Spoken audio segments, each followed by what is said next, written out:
Ok, vamos a dar inicio con el cierre de esta serie de conferencias que hemos tenido a lo largo de estas semanas, en las cuales hemos contado con la participación de grandes ponentes, grandes amigos, y el día de hoy cerramos con broche de oro.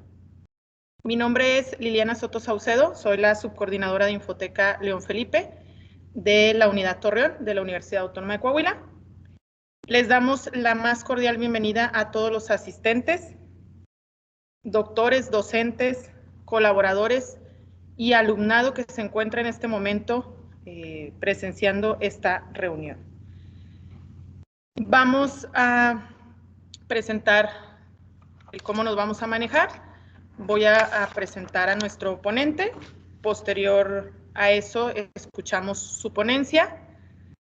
Al final de la conferencia, se va a proyectar un código QR para registrar la asistencia de los participantes y dejamos las preguntas para ese momento. Las podemos ir conforme vayamos avanzando, dejando ahí en el chat. Nosotros la vamos registrando y las hacemos al final. ¿De acuerdo? Excelente. Nuestra conferencia del día de hoy son retos y riesgos de seguridad y ciberseguridad en los contextos educativos virtuales, un análisis exploratorio. Para esta conferencia presentamos a nuestro ponente, el doctor Cristian Amaury Asensio Martínez, y a continuación les leo su formación y distinciones importantes.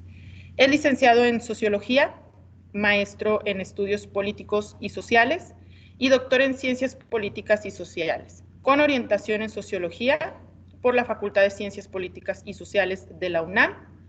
En 2014 realizó una estancia de investigación doctoral en la Universidad del Estado del Río de Janeiro, Brasil, posgraduante ante Scholarships Office CONACYT en el Laboratorio de Análisis de la Violencia.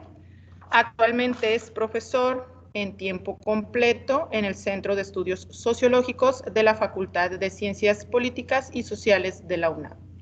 Es profesor de la especialidad en Seguridad Pública de la División de Estudios de Posgrado de la UNAM, integrante del Comité Asesor del Seminario Universitario Interdisciplinario sobre Seguridad Ciudadana de la UNAM, integrante del Comité Académico del Programa de Posgrado en Ciencias Políticas y Sociales de la UNAM, responsable del proyecto PAPIT, implementación de la reforma penal en la Ciudad de México y en la construcción de representaciones colectivas sobre seguridad, justicia y prisión, perteneciente al programa de apoyo a proyectos de investigación e innovación tecnológica de la Dirección General de Asuntos del Personal Académico de la UNAM. Es miembro del Sistema Nacional de Investigadores y cuenta con publicaciones en revistas especializadas a nivel nacional e internacional. Es autor de capítulos de libro y coordinador del libro Victimización, Seguridad y Justicia Penal, Desafíos Sociales, Culturales e Institucionales en Prensa. Muy bien, le damos la más cordial bienvenida y vamos a escucharlo, doctor. Muchísimas gracias por la amable presentación y sobre todo por la amable invitación. Agradezco muchísimo a la Universidad Autónoma de Coahuila, me encanta estar aquí nuevamente y me da mucho gusto también compartir ideas y algunas preocupaciones también con la audiencia. Entonces les agradezco de verdad la invitación. Sin más preámbulo, pues voy a dar inicio a esta presentación. En los contextos educativos, como un análisis exploratorio, como un esfuerzo inicial por tratar de comprender un asunto que ahora espero que quede explícito, pero que es un tema de gran actualidad. O sea, muchos de los estudios, aparte de que, digamos, algunos de los estudios en torno a estos en el año 2012, lo cierto es que podemos encontrarlo en los últimos prácticamente 3 o 4 años, 2 años, en los cuales la pandemia ha trastocado nuestra vida cotidiana y nos ha forzado, especialmente a quienes no estaban tan familiarizados o familiarizados con las dinámicas en las plataformas digitales, a hacerlo. Y en ese sentido es un tema actual, es un tema que requiere una mirada fresca y una mirada también propositiva. Y en ese sentido espero que que les dé interés y que podamos establecer un diálogo constructivo en torno a los retos y también a los riesgos que se nos presentan, especialmente en contextos educativos que pues ustedes lo están viviendo, lo estamos viviendo, pues nos han trasladado a la virtualidad. En ese sentido, quiero empezar, déjenme ver si puedo moverle aquí, ahí está. En primer lugar, quiero iniciar con algunas consideraciones muy de carácter sociológico. Perdón, ¿se traba el audio? ¿Me están diciendo que se traba el audio? Perdón, no sé si ahí se sigue trabando el audio.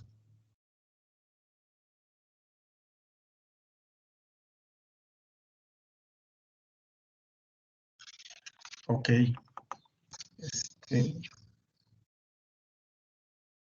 Hicimos pruebas de audio. Ok, ahora mismo no. Bueno, déjenme decirles que a propósito de eso y también en el entendido de las nuevas necesidades, déjenme decirles que también conecté mi cable de Ethernet para tener más estabilidad en la conexión. ¿Me pueden decir ahora si se escucha bien, por favor? Sí, claro, en este momento sí se escucha muy bien. Muchísimas gracias, lo agradezco porque así ya tengo en cuenta. Y si se traba o si hubiera algún tipo de situación, me lo comentan para poder resolverlo. Entonces, bueno, algunas consideraciones sociológicas muy puntuales como marco general a la conversación que hoy quiero compartirles. En primer lugar, pues el reconocimiento de que en nuestras sociedades modernas, nuestras sociedades contemporáneas, industriales y postindustriales,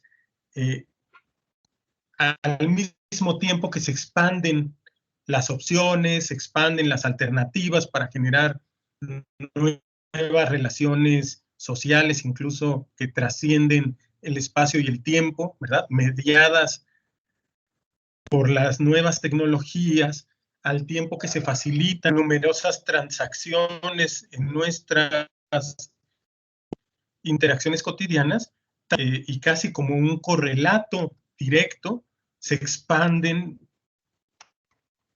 también riesgos y también en el mismo sentido. Entonces, digamos que vivimos en una sociedad más o menos ambivalente, en la cual al mismo tiempo que se incrementan las opciones, se mejoran las transacciones, se mejoran las de lo territorial y de lo temporal muchas veces, también irrumpen los riesgos. Entonces, en general, que es un marco que efectivamente en la sociología del riesgo y en la sociología no intencionadas de nuestras propias acciones, es posible observar que las sociedades modernas hoy en día pretenden, al mismo que se identifican como generadoras de riesgos, procura vez está Perdón trabando. que lo interrumpa. Se sigue Sí. trabando, lo escuchamos muy cortado. Qué barbaridad. Déjenme intentar conectar de nuevo el cable.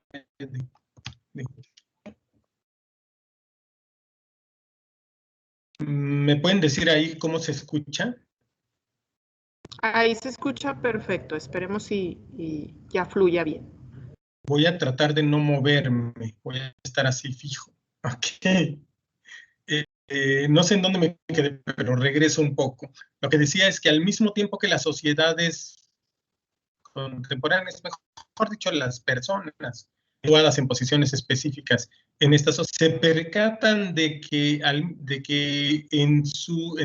digamos, el efecto combinado de sus acciones trae consigo riesgos, pues también existe un gran esfuerzo por regular, sobre todo controlarlos. Ya no se atribuyen a la fortuna, al azar, como en las sociedades tradicionales, sino que se entienden como el resultado de acciones intencionales y por lo tanto como constructos sociales de carácter histórico que por lo tanto deben ser reconocidos y gestionados como pues, sociales, o sea, los riesgos generados también y no solo el resultado de algo que no se puede controlar o de algo azaroso. En ese orden de ideas, sabemos que al igual que en muchos otros, digamos, escenarios de la vida social, pero por cuestiones muy prácticas, yo a situarme en el que tiene que ver con las aplicaciones científicas, especialmente traducidas en nuevas tecnologías, especialmente por cuestiones de esta conferencia, en esas aplicaciones científicas que se traducen en, pues es donde podemos encontrar también un juego importante entre posibilidades, potencialidades, como les decía, ventajas y también riesgos. Ya lo otro ya lo dije, entonces hay un riesgo que es calculable, que es resultado de consecuencias intencionales, y por lo tanto hay que reconocer que al mismo tiempo que las nuevas tecnologías también van a ser favorables a las nuevas interacciones sociales, o que incluso en este momento, perdón, voy a mover un poquito, y que incluso en este momento nos están permitiendo comunicarnos, interactuar. Sí, se trabó de nuevo porque moví un cable. Creo que ahora ya se escucha bien, ¿verdad? Creo que ahora ya se escucha bien. Sí, lo escuchamos bien, doctor. Bueno, yo hablando de las nuevas tecnologías y miren, es un cable que moví aquí. Ok, entonces decía, y me apresuro con esto, hay un conjunto de riesgos autoproducidos al mismo tiempo que ventajas de carácter tecnológico, que son aplicaciones, ¿verdad? También de conocimiento científico, al mismo tiempo que nos facilita las interacciones, como en este momento está ocurriendo, hasta cierto punto, ¿verdad? Porque se traba, pero que podemos interactuar a distancia, que podemos estar incluso resolviendo problemas, en este caso, hasta de carácter sanitario, a raíz de, o a la luz de la pandemia. Y ese es el primer planteamiento que quiero que dejar como muy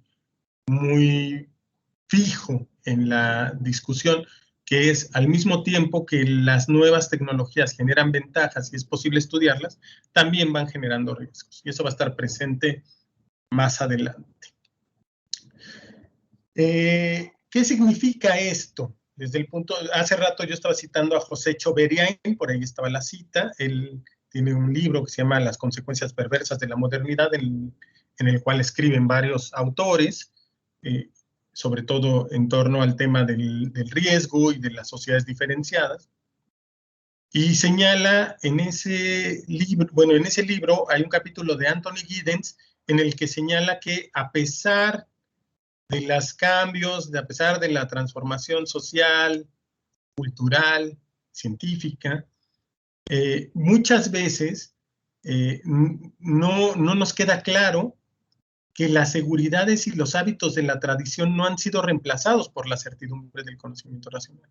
Es decir, al mismo tiempo que generamos riesgos y generamos oportunidades, opciones, nos damos cuenta de que eso no necesariamente nos proporciona certezas en torno a cómo se van a desarrollar estas nuevas tecnologías, a cómo se van a llevar a cabo estas nuevas interacciones mediadas por las aplicaciones concretas del conocimiento científico, y por lo tanto nuestras certezas consisten en confiar, ¿no? Pues confiamos, ¿verdad? Yo en este momento confío en que hay, hasta cierto punto, Anthony Giddens les llamará sistemas expertos, ¿verdad? En que hay personas con cierta formación, capacitación, especialización, que más allá de la gestión que ahorita estamos teniendo, en términos de que yo pueda hablar de esto y presentar, y al mismo tiempo que ustedes estén, y que se trabe menos la presentación, al mismo tiempo yo de alguna manera pienso que hay ingenieras, ingenieros, que hay personas programadoras, programadores, que de alguna forma están pendientes de que esta sesión pues no tenga complicaciones técnicas de mayor magnitud, ¿verdad?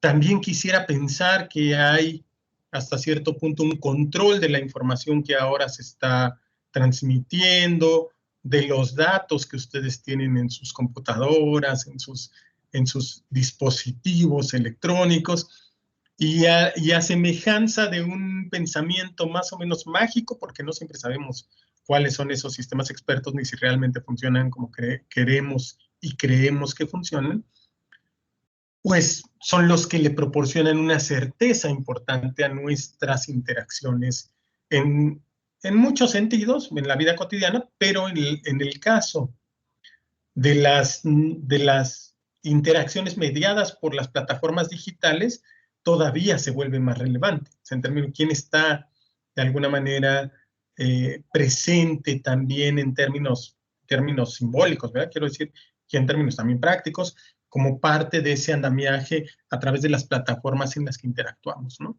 En este caso, pues Microsoft Teams, pero otras veces en Zoom, otras veces en otras plataformas, por ejemplo, vinculadas a Google, ¿no? Que ahí yo les pongo la imagen, ¿verdad? Uno se imagina a esas personas ahí monitoreando, revisando, y ahí tiene mucho sentido esta aseveración de Anthony Giddens de que confiamos y nuestras certezas actuales se construyen con base en fuentes de autoridad que consideramos que son expertas y expertos.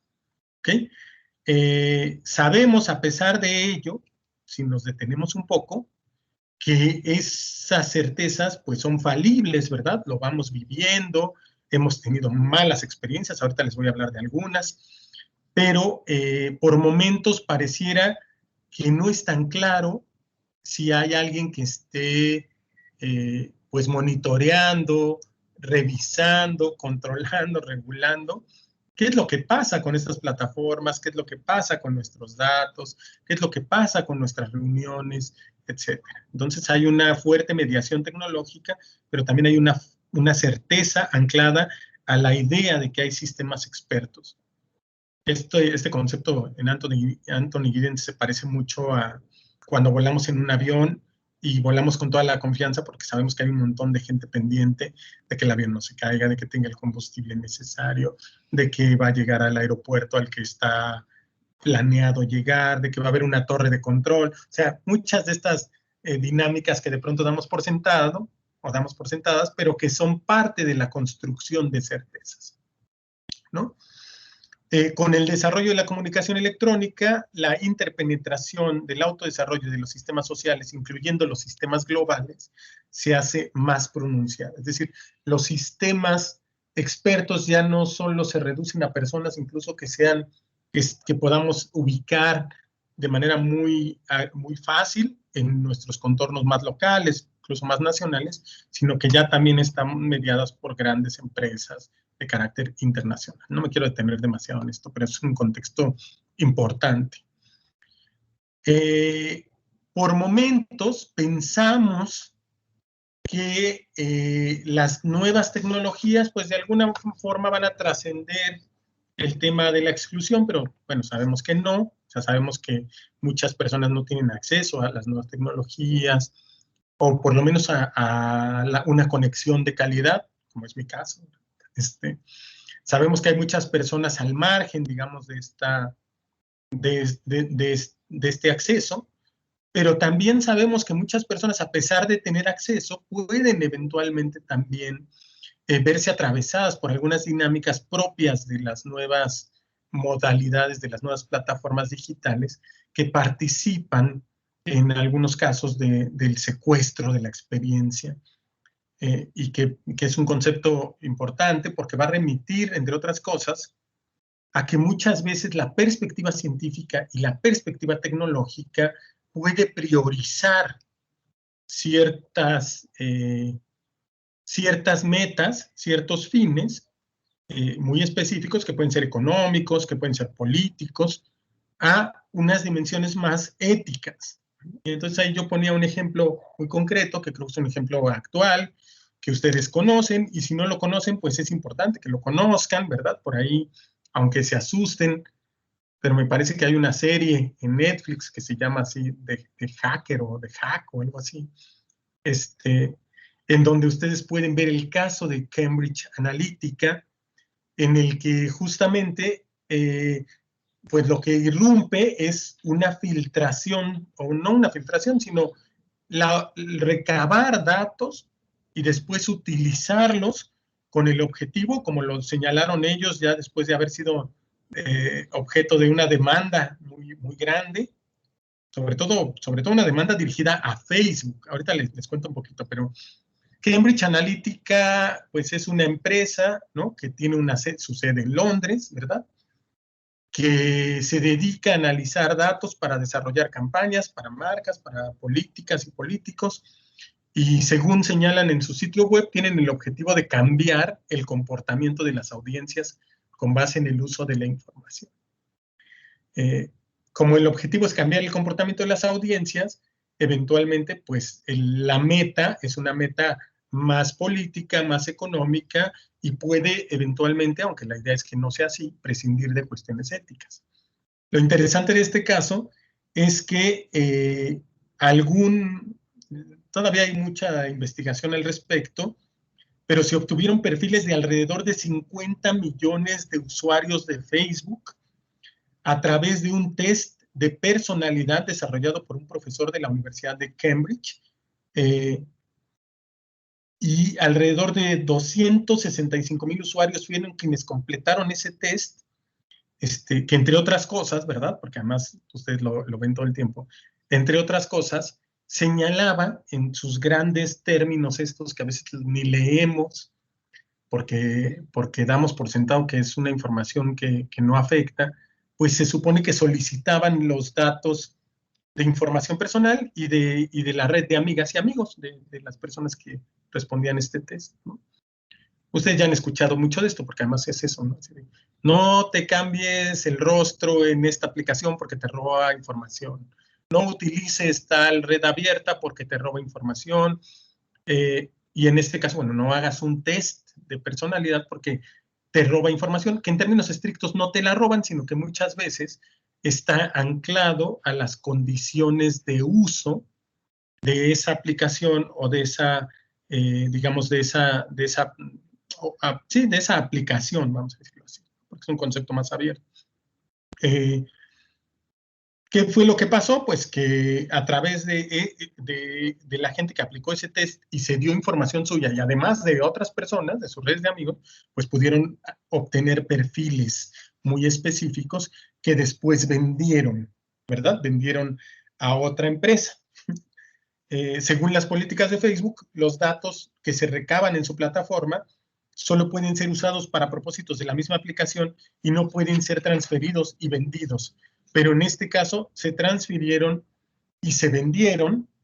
La información que ahora tenemos es que se construyeron perfiles psicológicos de los usuarios y usuarias que respondieron ese test, porque además fíjense la particularidad, o sea, un test de personalidad en el que además te dice, para contestar esto, aceptas que tal aplicación tenga acceso a, en este caso, datos personales y datos de tus amigas y amigos. Y la gente dijo, ay, pues sí, total, quiero contestar y quiero ver cómo me sale, quiero ver cómo estoy y no sé qué, ¿no? Pues bueno, pues un escándalo, porque esa es una aceptación. De pronto se parece, o por lo menos así es como pueden defenderse eventualmente de manera legal. En este caso no les alcanzó, pero pudiera ser que sí, o sea, como que son personas que en el entendido, que se les informa lo que va a pasar y a pesar de eso deciden autorizar el acceso a sus datos. Después de esta demanda, que además fue así terrible, porque hay quien dice que incluso influyó en la victoria de Trump electoral, que tuvo además una fuerte influencia en términos de divulgación de noticias falsas, de fake news, con el objetivo de modificar las intenciones de voto. En este caso, en específico, pues generó una respuesta por parte de Facebook, y la respuesta fue, ok, sí le avisamos a las personas que vamos a utilizar su información.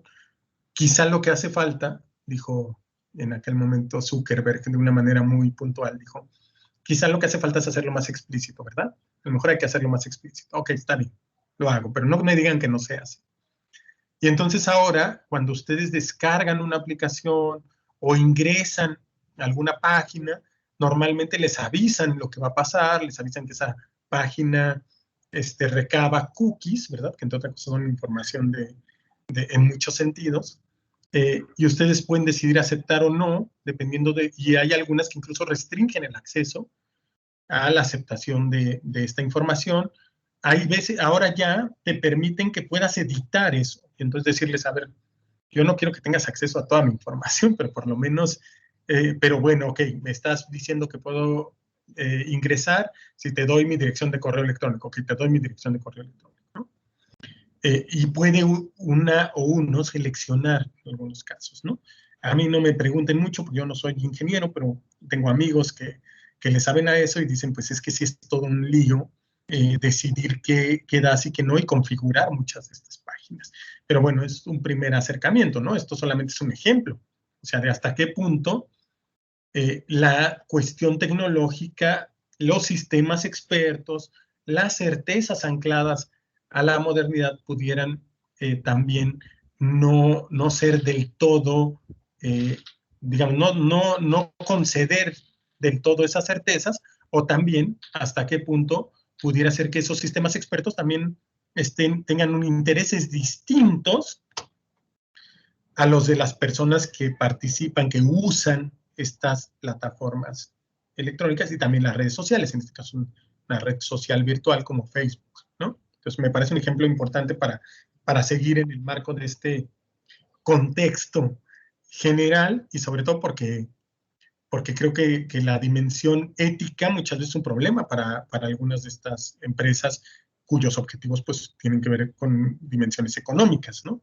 Por ahí hay un escándalo muy reciente de Russell Haugen, ex empleada de Facebook, ya lo han escuchado en medios, les invito a que los lean, como ella habla de que a pesar de saber que las plataformas digitales son dañinas, son problemáticas en varios términos que ahorita yo les voy a tratar de compartir algunos con base en la literatura,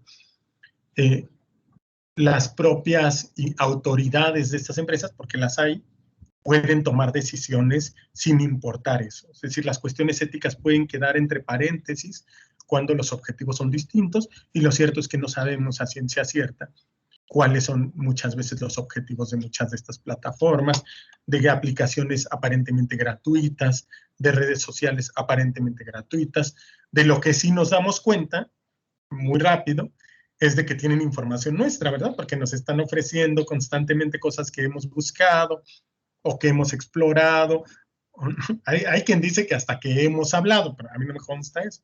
Lo que sí me consta es que, por lo menos, y si a alguien le consta, pues que nos comparta, porque hasta donde yo sé, eso sí, búsquedas, ¿no? Búsquedas porque hay varias formas de seguir eso, búsqueda. Entonces yo busqué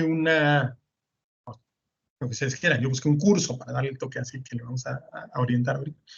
Pues ya me ofrecen cursos de eso, ¿verdad? De todo tipo y ofertas y un montón de cosas. Y entonces hay una serie de algoritmos, ¿verdad? Que recopilan información, que nos proporcionan contenido que se ajusta aparentemente a nuestras preferencias, pero que también tiene muchas veces objetivos comerciales, ¿verdad?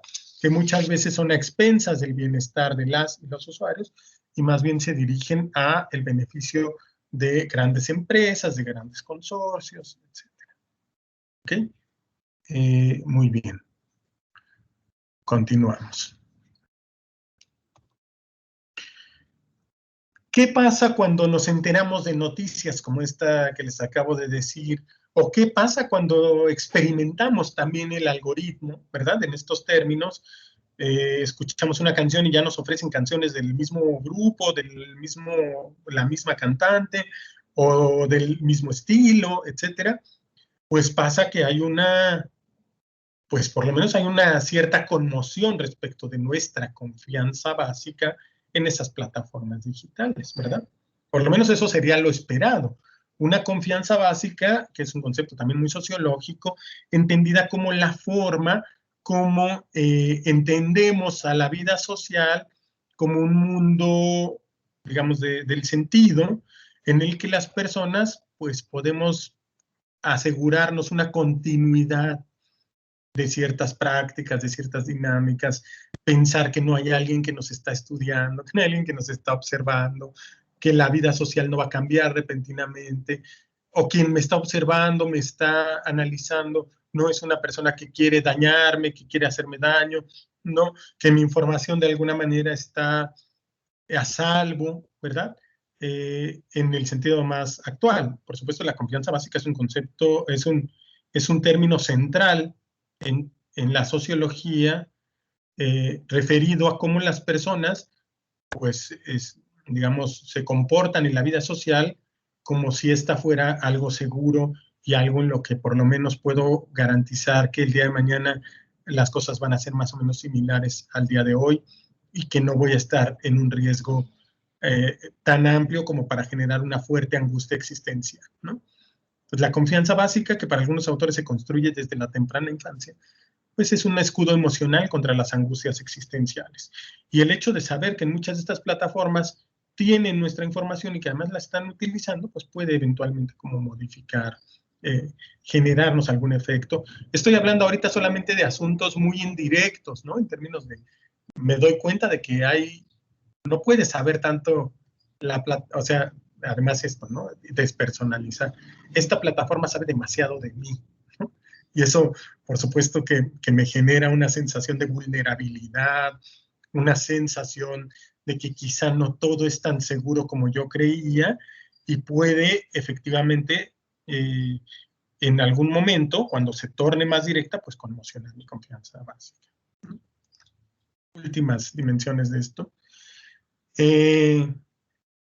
Cómo esta confianza se articula con rutinas, con la vida como algo normal, como algo predecible, como tiene que ver con la autoestima y la construcción de la autoidentidad, ¿verdad? Entonces, no podemos pensar que las plataformas virtuales, digitales, que la educación en línea, como decimos ahorita, y otros aspectos, están desanclados de nuestra experiencia.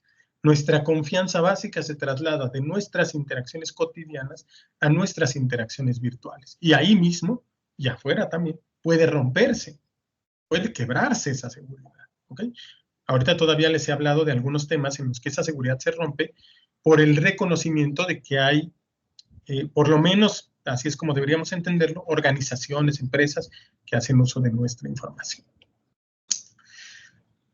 No tengo que repetirlo, no tengo que decirlo mucho, pero sabemos que esto se vuelve particularmente relevante en el momento actual, en que la pandemia de COVID-19 pues nos ha obligado a hacer un uso cada vez más intensivo de las plataformas digitales, claro, de las plataformas de videoconferencia, pero también chat, las redes sociales también son, de alguna forma, están presentes en muchas de estas dinámicas, y para mucha gente que de alguna forma evitaba estar cerca de las plataformas digitales, pues eso dejó de ser, ¿cómo decirlo? Eso dejó de ser, pues, posible, ¿no? O sea, su propio trabajo dependió de familiarizarse con las plataformas digitales, su propio trabajo dependía, y en el caso de quienes nos dedicamos a la educación, pues nuestro propio trabajo también dependía de poder familiarizarnos la, con las plataformas digitales y con este tipo de denominaciones, y por lo tanto, adentrarnos también en esta dinámica que les acabo de compartir, de reconocer las ventajas, pero también los riesgos, pero también las amenazas inherentes a la propia resolución de problemas a través de la mediación tecnológica. Entonces, nos hicimos partícipes de una manera mucho más masiva de esta transformación. Para una gran cantidad de personas, bueno, digamos, en principio, lo repito, los sistemas, las infraestructuras digitales nos permitieron mantener nuestro trabajo, mantener nuestra comunicación problemática, si quieren, cansada, desgastante, pero también para mucha gente fue una forma de salir del aislamiento frente a la pandemia, se convirtió en un canal privilegiado de comunicación, y entonces vuelve a aparecer el discurso inicial de ventajas y riesgos, y eso es lo que hace complicadas a las plataformas digitales, que al tiempo que, por supuesto, que nos generan esta sensación de vulnerabilidad, todavía hay mucha gente que nunca ingresaría una tarjeta de crédito en una plataforma digital, todavía hay muchas personas que les cuesta mucho trabajo tener que ingresar a este tipo de plataformas y lo hacen porque no les queda de otra, pero finalmente se han tenido que ver inmersas no solo en las ventajas, como les repito, sino también en los riesgos de la vida virtual. ¿Qué pasa? Que mucha gente, pues a pesar de conocer, de tener una cierta intuición sobre estas amenazas, no necesariamente hace objeto a las plataformas digitales, a las redes sociales, de una crítica lo suficientemente contundente como para abandonarlas. Algunas hipótesis es que pudiera ser que se considere que los beneficios de estas plataformas son mayores, son superiores a las afectaciones, ¿verdad? Como una especie de comportamiento anclado a lo inmediato. Entonces, en lo inmediato nos resuelve problemas y nos permite salir del aislamiento y nos permite comunicarnos. Sin embargo, muchas veces esas afectaciones, por supuesto, que pueden rebasar los beneficios. Nuevamente aparece aquí el caso de Cambridge Analytica, ¿no? Que puede modificar decisiones, comportamientos electorales, que pueda influir en términos de estrategias de consumo, etcétera. Por supuesto que eso pudiera ser pensado también como que las afectaciones eventualmente pudieran ser mayores que los beneficios, pero en la experiencia inmediata nos parece que los beneficios superan a las afectaciones. La gente, por tanto, deja de lado muchas veces sus reservas fundadas sobre muchas plataformas, pero en particular Facebook, ¿no? Que es una red gigantesca, que ahorita lo vamos a decir, pero está cerca de alcanzar 3.000 millones de usuarias y usuarios, o sea, la mitad casi de la población del planeta, ¿no? Es impresionante. Contribuyó a llenar un vacío que generó la pandemia, y eso muchas veces nos lleva a una especie de efecto, diría el psicólogo social Leon Festinger, a una disonancia cognitiva, en términos de sí sabemos que nos daña, pero al mismo tiempo pues queremos creer que no, sí sabemos que hay riesgos, pero al mismo tiempo queremos creer que hay un alto grado de seguridad, ¿no? Y por otro lado, pues las grandes personalidades que lideran estas plataformas, pues minimizan los daños, ¿no? Dicen que eso es excepcional, que hay muchos candados, que eso fue un caso aislado, ¿verdad? En el caso de Cambridge Analytica, pero también ahorita vamos a ver en casos de interrupción, de intrusiones en las plataformas digitales como Zoom, que es de la que más he sabido, pero eso puede pasar también en otras plataformas, podría pasar en esta, esperemos que no, pero ha pasado en Meet, ha pasado en otras, y desde el punto de vista de muchas de estas empresas, pues son casos aislados que, como señala, no representan los valores de la empresa, hacemos lo posible por evitarlo, hacemos lo posible por impedirlo. Lo voy a mencionar ahorita porque más adelantito ya no lo voy a mencionar. Pero está sucediendo ahora, hay un fuerte debate sobre el reclutamiento de jóvenes a través de videojuegos online por parte de grupos del crimen organizado. Entonces, las personas están jugando algún juego online, sobre todo juegos así de estos de armas, de pistolas y no sé qué. Y de pronto por ahí en algún grupo privado les invitan a unirse a alguno de los cárteles que hoy en día predominan en nuestro país. Y la persona tiene la opción de aceptar o compartir. Y cuando aceptan, dicen, los cárteles se encargan de que ya no sea tan fácil salir. Es decir, a las personas las reclutan, las integran. Y cuando se ha cuestionado esto a las grandes empresas que regulan estos videojuegos, pues lo que dicen es esto, minimizan, ¿no? No representan los valores de la empresa. Estamos tratando de regularlo, eso no puede pasar, por supuesto. A veces hasta niveles muy particulares en los que no se acepta que este tipo de plataformas puedan también ser utilizadas con esos fines, ¿no?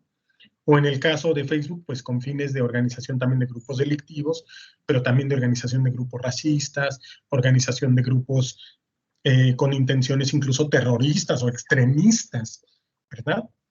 Y esto está actualmente en auge. También grupos donde se comparte información sobre temas de salud que pudieran no necesariamente ser saludables. Sabíamos, yo lo supe desde hace muchos años, que había grupos donde, por ejemplo, se compartían experiencias sobre trastornos alimenticios. Entonces, bueno, por ahí está la cuestión de cómo, a pesar de tener evidencia cada vez más fundada de que hay riesgos, pues queremos de alguna forma también no pensar tanto en eso porque, porque consideramos que los beneficios son suficientes como para no pensar tanto en eso, y eso no me parece un problema. Lo que me parece un problema es que eso nos llevara a entonces eludir todos los cuidados. ¿Okay? Ahorita vamos a ver.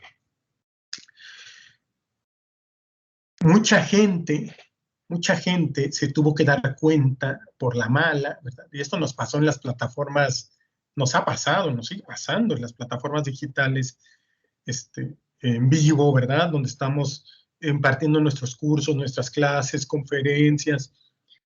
Nos pasó, a mí me llegó a pasar, por supuesto, que de pronto había ataques virtuales. Hoy en día ya se les dio un nombre, se llama Zoom bombing.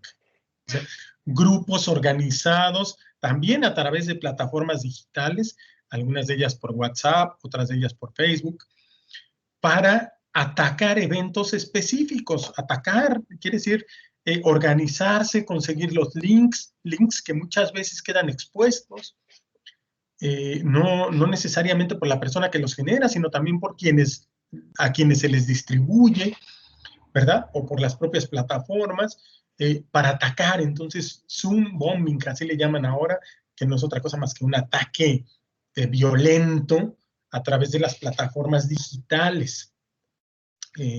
Muchas experiencias que seguramente ustedes ahorita tienen presentes, como fraudes, ¿verdad? Te defraudan, te piden dinero, o te venden algo y no te lo dan. Hay casos también de extorsión muy particular, personas a las que les dicen que han intervenido su computadora y que van a exponer imágenes privadas de esas personas. Además de toda la serie de acoso prácticamente permanente, en muchos casos de envíos de correos, pues correos de gente que no se sabe quién es, que son muchas veces automatizados, en el que se dice que han obtenido recompensas o que se les va o que han ganado algún premio, o incluso que se pertenece a una cierta compañía, ¿verdad? Ahora les mandan muchos correos que dicen, contéstele al director, por favor, o contéstele a la directora, por favor, y la gente contesta sus correos y lo que hace es descargar software malicioso que eventualmente sí puede permitir el acceso a datos importantes. Entonces, mucha gente pues cede a esas extorsiones, paga, además, interesante, simbólicamente hablando, a veces los pagos hay que hacerlos a través de Bitcoin, esta moneda electrónica, que tiene un difícil rastreo, robos de identidad. ¿A cuántas amigas y amigos conocemos recientemente que nos dicen, oigan, no le hagan caso a alguien porque ocuparon mi Facebook o hicieron otro Facebook con mi nombre y con mi foto, o hicieron otro, o le están escribiendo a mis contactos de WhatsApp y les están pidiendo dinero, o les están pidiendo que por favor manden un código y resulta que ese código es la contraseña es el acceso a la contraseña de alguno de las plataformas. Y entonces eso se ha no sé si se ha incrementado, pero por lo menos es más accesible a mucha gente que se había mantenido a cierta distancia de estas dinámicas, ¿no? Y entonces, por supuesto que se hace más visible este tipo de dimensiones, ¿no? Algunas recomendaciones que suele hacer la policía cibernética en torno a esto, pues, es no responder a sus extorsiones, no descargar archivos de correos que sean inseguros, de personas que no conocemos, ¿verdad? Evitar tener comunicación con personas por videocámara, web, a través de páginas fuera de ciertas plataformas como estas, que son más conocidas, ¿no? No ingresar a las plataformas, por ejemplo, de los bancos desde el Google para evitar que les manden alguna página clonada, ¿no? Entonces nos vuelve o nos obliga a familiarizarnos con temas de seguridad, ¿verdad? De seguridad que tenemos en la vida cotidiana, pues, de cuidar nuestras cosas, nuestras pertenencias, al mismo tiempo cuidarlas también en las propias plataformas, pero como les decía hace rato, esperar, confiar en sistemas expertos que también cuidarán nuestra información en las plataformas. Entonces yo no quisiera platicar esto, pero pues hay que platicarlo, estamos aquí en confianza, pero a mí me llegó a pasar alguna vez que hice un trámite de gobierno, no recuerdo ahora de qué gobierno local, y después esa misma tarjeta fue utilizada para pagar multas en esa misma instancia desde mi propia tarjeta, que había sido clonada. Entonces a mí me fue muy contradictorio, ¿verdad? Una persona que clona una tarjeta y le roba a otras y a otros para pagar sus multas, pero bueno, hay paradojas que no estoy seguro que se pueden resolver fácilmente, pero estos fraudes, extorsiones, robo de identidad, ataques virtuales, irrumpieron en la vida cotidiana, trastocaron la confianza básica de muchas personas en el momento en que más necesitaban y utilizaban las plataformas digitales. Y de particular importancia es este tema, el tema del Zoom bombing, que nos ha afectado en la vida docente, ¿verdad? Y que a diferencia de otros ataques cibernéticos de los que también les he hablado, como algunos otros que tienen que ver con denegación distribuida de servicio y otros que tienen que ver con daños físicos, ¿verdad? Que cortan un cable, impiden acceso, etcétera. Aquí tiene lazos íntimos y encadenamientos críticos con movimientos de ultraderecha, ahí hay un concepto bien interesante que Nakamura usa de manósfera, que es, entre otras cosas, como vertientes muy misóginas, es como la esfera más de los hombres, así, masculinos, y por lo tanto, versus los temas de género, ¿no?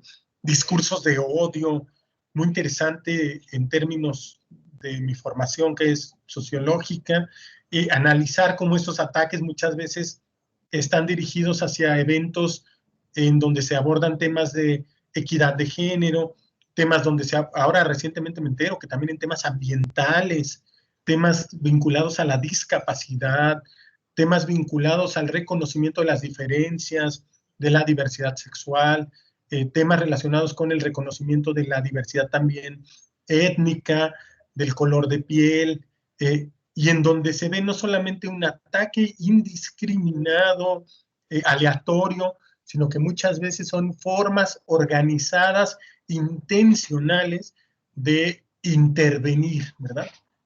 Ahora se llama así de intrusión en las plataformas digitales y por tanto intrusión también en nuestras propias vidas. No voy a explicitar aquí, pero quiero que lo sepan, que muchas veces lo que se exhibe en este tipo de ataques son imágenes de extrema violencia, feminicidios y en otros casos incluso casos de abuso sexual, incluso abuso infantil, temas que violentan, que perturban nuestras certezas sobre la seguridad de estas plataformas y nos llevan a suspender la forma habitual de comunicación. Entonces muchos eventos desafortunadamente pues, han tenido que ver sin la necesidad de evitar la interacción, de suspender los micrófonos, de suspender las cámaras, de evitar que las personas pudieran expresarse en un momento específico de las discusiones, ¿no? Muchas veces a filtrar los accesos y por lo tanto obligar a un registro, más bien orientar hacia un registro obligatorio en los eventos académicos y a un pasaje de lista para dar acceso a las plataformas digitales.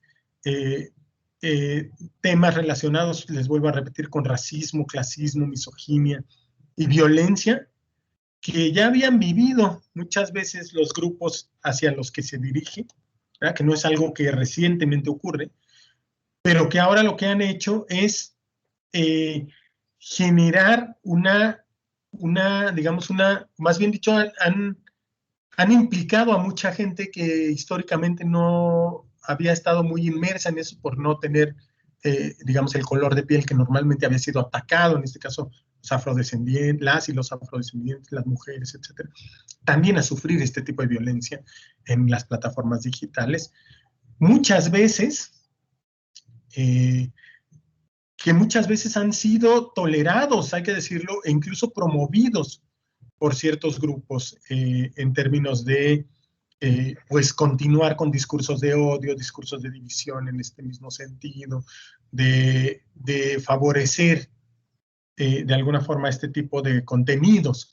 No es casual que este tipo de interrupciones, les vuelvo a repetir, tenga estas particularidades. Y hay un estudio reciente, que ahorita les voy a poner ahí, es justamente este de Nakamura, que en el ratito les voy a pasar la bibliografía, en el que ya están hablando de Zoom bombing, que es un texto de 2021, es recién salido del horno, ¿verdad?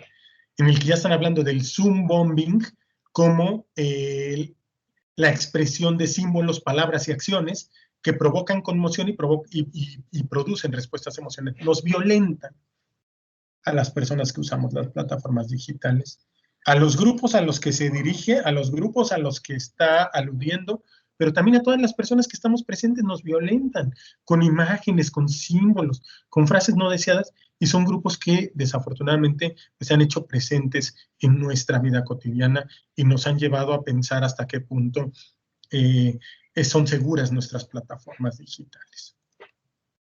Porque muchas veces tampoco sabemos si en esa inmersión, en esos ingresos, también es posible que nos hayan robado datos, etcétera.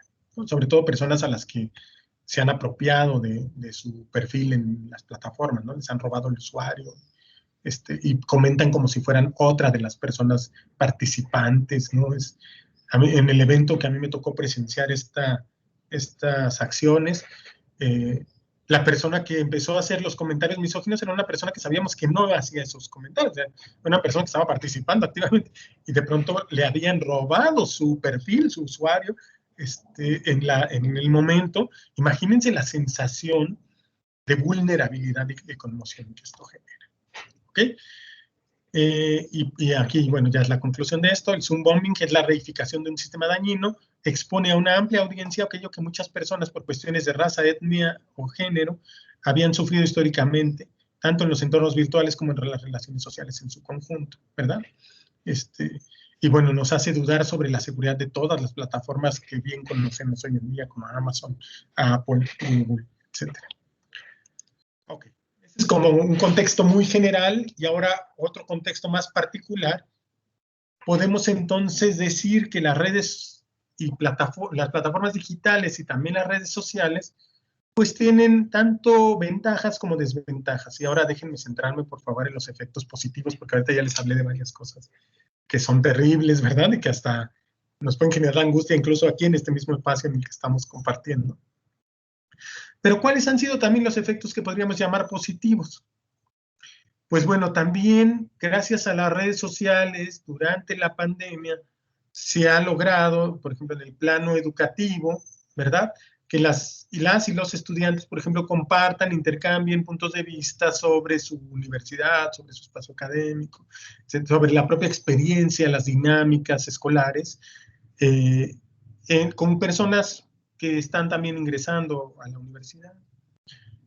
Algunas universidades están desarrollando sitios web, también en redes sociales, y buscan ahí generar interacciones, conexiones. Entonces, por un lado, pues nos permite vincularnos, establecer redes de apoyo, de comunicación, y eso es un efecto positivo que no se puede negar, o son efectos positivos que no se pueden negar.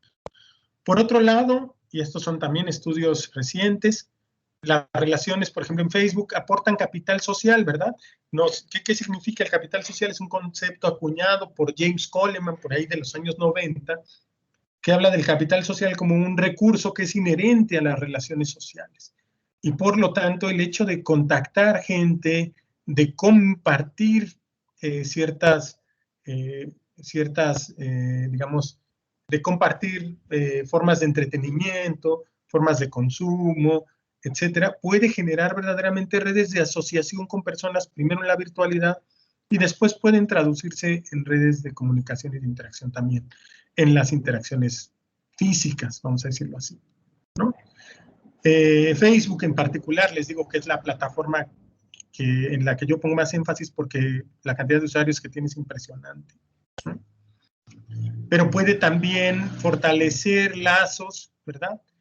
Puede ayudarnos a mantener relaciones sociales, ¿no? Ya hay mucha gente a la que todavía le hablo gracias al Facebook, o todavía tenemos algún tipo de comunicación. Definir relaciones también que de otra modo serían un tanto ambiguas, generar grupos, no siempre de la manera más positiva, pero lo positivo ahorita es esta posibilidad también de generar estas redes sociales de comunicación, de interacción. Se puede promover también una identidad grupal, ¿verdad? Y esto es relevante para grupos de minorías étnicas, de minorías de la diversidad sexual, que pueden eventualmente encontrarse en el ciberespacio con personas, digamos, afines, y en ese sentido la conectividad también puede favorecer la construcción de vínculos entre personas que de otra manera sería muy difícil que se encontraran o que tienen que acudir a espacios físicos muy acotados, muy delimitados. Efectos negativos, además de los que ya mencioné, ¿verdad? Hay otros efectos también negativos, o sea, puede haber contenidos inapropiados, molestos u obscenos en las redes sociales, ¿verdad? Contenidos que nos generan cierta molestia, que nos incomodan, y aunque muchas veces Facebook los restringe, después hay que ver cómo su algoritmo falla, ¿verdad? Y a veces restringe cosas que no debería restringir, o no restringe cosas que sí debería restringir. Pero también una fuerte presión social, por ahí Fox y Moreland en 2015 hablan de cómo muchas personas consideran que deben estar conectadas para ser partícipes de lo que se está hablando, de lo que se está tratando, y por lo tanto consideran que hay una fuerte presión social en las propias redes, incluso para interactuar con las personas más cercanas, para comentarles, dicen en algunos grupos focales de los que hicieron Fox y Moreland, para felicitar a la gente cuando es su cumpleaños, o para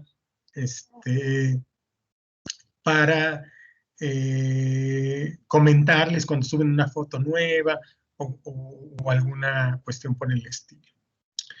Las redes sociales pueden propiciar estrés. Ahorita vamos a ver más adelante un concepto bien interesante que también se está apenas acuñando, que es el concepto de procrastination, ¿no? Es como Facebook procrastinación, por decirlo así, ¿no?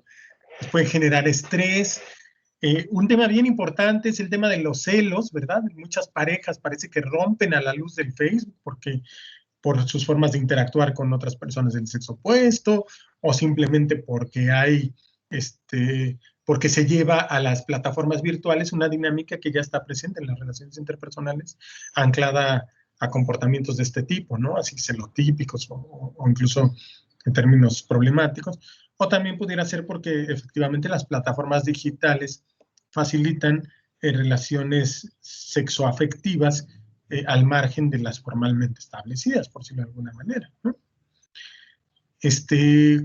Depresión y pánico, y esto especialmente cuando se ha estado expuesta o expuesto a este tipo de situaciones de las que les hablé, ¿no? Así como alguna extorsión, algún ataque, ¿verdad? Cibernético, algún robo, suplantación de identidad. Yo tengo una amiga que dejó el Facebook porque en algún momento hubo alguien que tenía un Facebook con otro nombre, pero con sus fotos, ¿no? Entonces tenía otro nombre, pero tenía las fotos de ella, En ese caso no había interactuado con personas de su círculo, pero el hecho de que alguien más pusiera fotos tuyas, aunque fuera otro nombre y parece que tenían otras dinámicas, etcétera, le generó mucha angustia y terminó por cerrar su cuenta de Facebook. Y hay múltiples amenazas a la privacidad que sabemos que están presentes y hay estudios que remiten a eso. Hay gente ya hay estudios también recientes sobre la adicción al uso del celular por esta cuestión de estar conectados en todo momento, no perderse lo esencial. Adicción al uso del celular, por ahí hay un estudio interesante en Alemania, también les voy a poner una bibliografía, de cómo se puede tener una adicción al Internet y por lo tanto reducir la calidad de vida de las personas. Son temas que ya se saben, pero se han estado estudiando, también es importante saber. ¿Qué otros? Pues anclados a lo mismo, el riesgo financiero, ¿verdad? Contenido ofensivo, robo de datos, ciberacoso, que muchas veces es una extrapolación del acoso, no solo sexual, también el acoso, el hostigamiento de otra índole, escolar, el hostigamiento, digamos, interpersonal, también puede eventualmente llevarse a las plataformas digitales, exposición a imágenes o mensajes de carácter o con connotaciones sexuales, contenido inapropiado, ya lo dijimos hace rato, textos, fotos, videos y comentarios, fraudes, espionaje, ciberbullying, ¿no? Actos intencionales de violencia, acoso y delincuencia, muchas veces son delitos a los que corresponde el ciberbullying, y sin embargo no los consideramos como tales por el hecho muchas veces de estar anclado a contextos escolares que se producen sobre ciertos individuos y grupos. Déjenme decirles, porque además esto es una experiencia cercana y está muy vinculada a la dimensión educativa, pero hace unos días, más bien, comentando con estudiantes sobre sus experiencias escolares, me decían, unas personas alzaron la voz y dijeron, profesor, es que se generó una dinámica a través de una especie de chismógrafo, yo sí me acuerdo de los chismógrafos, porque eran estos cuadernos en los que anónimamente alguien escribía quién le gustaba y quién le caía bien y quién le caía mal y no sé qué, y ustedes, seguramente muchas y muchos de ustedes ni se acuerdan, pero seguramente muchas y muchos profesores sí se acuerdan, pues hicieron un chismógrafo virtual, digital, y me decían, estos estudiantes me decían, es que nos empezaron a atacar, se empezaron a hablar muy mal de nosotras, de nosotros, a decir muchas cosas horrendas de nuestra persona, de nuestra imagen, de nuestra forma de comportarnos, y nos generó mucha ansiedad, mucho temor y mucha conmoción. Bueno, para mí fue sorprendente.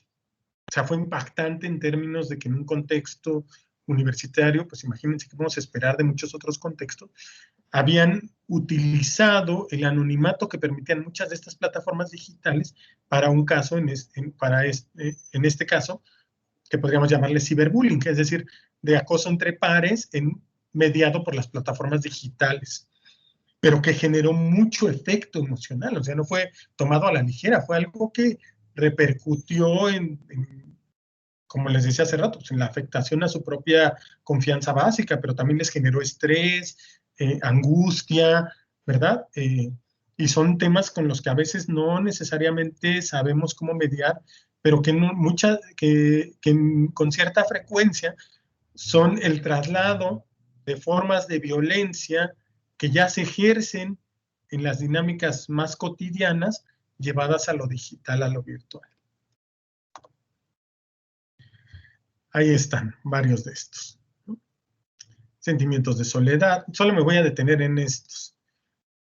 Sentimientos de soledad, que tiene que ver con que las personas puedan eventualmente sentir que aunque están muy conectadas, tienen una gran cantidad de amigas y amigos en Facebook, eso de ninguna manera es equivalente a las relaciones interpersonales que podrían establecer con otras personas. El tecnoestrés es un tema bien interesante, cómo las personas nos vemos obligadas, lo que les acabo de decir, a familiarizarnos rápidamente con el asunto de las tecnologías, rápidamente con qué cookies sí podemos aceptar, cuáles no, qué antivirus debemos eventualmente como comprar, ¿verdad? Qué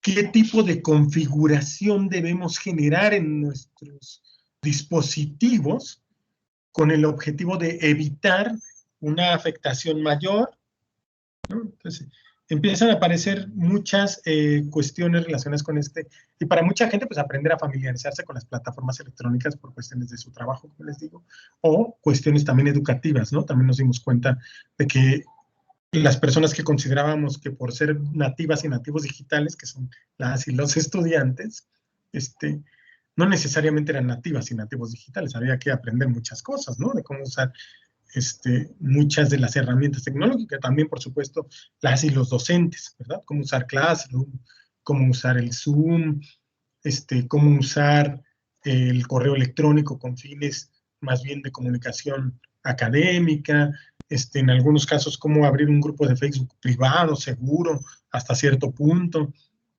¿no? También, por supuesto, ya les hablé hace rato de intercambio en comunidades online sobre temas relacionados con la salud, que no necesariamente son temas positivos. Esto ya lo dije. Me interesa de aquí, me interesa este segundo. Ahorita vamos a ver cuando hablemos de la Facebookcastination, pero hay autores como Schau y colaboradores que van a plantear que hay una fuerte relación entre el consumo, el uso de las redes sociales permanente y el bajo rendimiento académico, especialmente cuando las personas están en las dos cosas, ¿no? Están en sus clases y están en el Facebook, están en sus clases y están en el WhatsApp, ¿no? Entonces, este es el que me interesa mucho. Y este último de acá, solamente en el sentido de que ha ocurrido, y por supuesto que sigue ocurriendo, y esto es particularmente relevante en el caso de niñas, niños, adolescentes que tienen acceso a las tecnologías, el hecho de que puedan de pronto verse influenciados por grupos que les invitan a tener comportamientos de diversa índole. Incluso en algunos casos hasta son temas parecidos a retos, ¿no?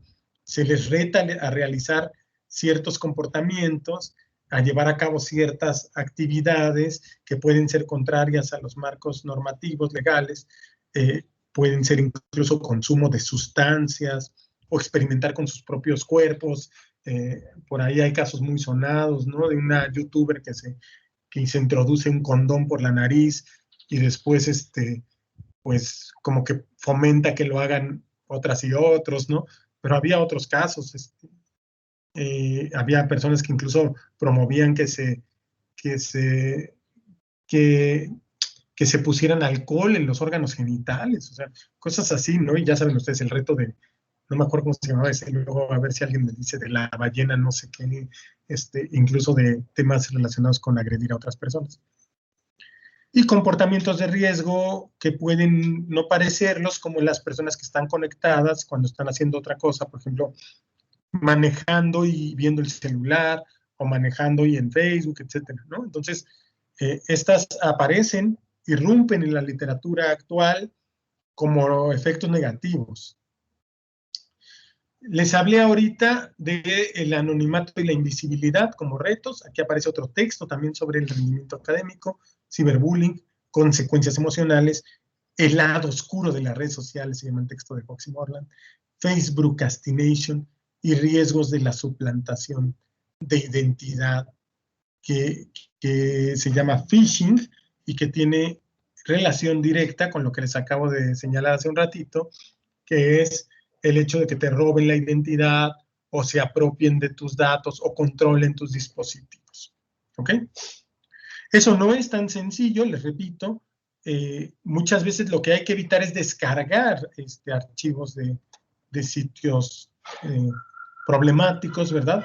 Hay que tratar de manejar una navegación también más segura con los diversos antivirus. Por ahí yo les recomiendo que googleen cuál es el más efectivo. Yo la verdad es que no soy un experto en eso. Yo tengo un antivirus muy básico, ¿verdad? Pero poco a poco lo voy actualizando, le voy ingresando y tal. Pero parece que ayuda a contener malware, o sea, estos softwares que muchas veces están orientados a recabar cierta información. ¿Ok? Entonces, ¿cuáles podríamos decir que son algunos de los retos de la educación en entornos virtuales? De la educación. Voy a avanzar porque esto ya lo sabemos. Primero que es importante nuevamente decirlo, hay negativos y positivos, ¿verdad? Positivos en la educación, en la virtualidad. Si se considera Facebook, se ha demostrado que los estudiantes pueden obtener beneficios sociales al usar el sitio de Facebook, ¿no? Pueden generar capital social, como dijimos hace rato, y pueden también, en algún momento, mantener relaciones fuera de las aulas, también relacionadas a veces con contenidos educativos, a veces con contenidos no educativos, pero mantener sus estrategias de socialización a través de dispositivos que disminuyen los costes, tiempo y esfuerzo, que muchas veces afectan la posibilidad de mantener relaciones interpersonales y sociales, ¿no? Podemos interactuar por videollamada más fácilmente a veces que no quedarnos de ver en un café y todo esto, en algunos casos. También muchas personas han utilizado las redes sociales, como el Facebook, que es donde hay más estudios, pero también al Google, como una forma de aprendizaje, no solo en términos de conocimientos, digamos, o no solo en términos meramente educativos, escolares, sino también un aprendizaje cultural en torno a las interacciones y experiencias, los roles, los valores y las identidades de la comunidad estudiantil, universitaria y de muchos otros grupos. Sobre todo yo pienso ahorita en las universidades, donde las y los estudiantes pues, han generado a través de las redes sociales intercambios. No están ustedes para saberlo, pero hay un sitio muy peculiar en la facultad a la que yo pertenezco, en la Facultad de Ciencias Políticas y Sociales, hay un sitio muy peculiar en el que hay alrededor de 40,000 integrantes, que son personas a veces estudiantes y a veces ex estudiantes de esa facultad, ¿no? Las y los estudiantes. Y ahí se preguntan muchas cosas, o sea, se preguntan cosas sobre cuál es la mejor asignatura que hay que ingresar, a veces con las consecuencias que estas plataformas traen consigo, o sea, como que cada quien hable de cómo le va en la feria, ¿no?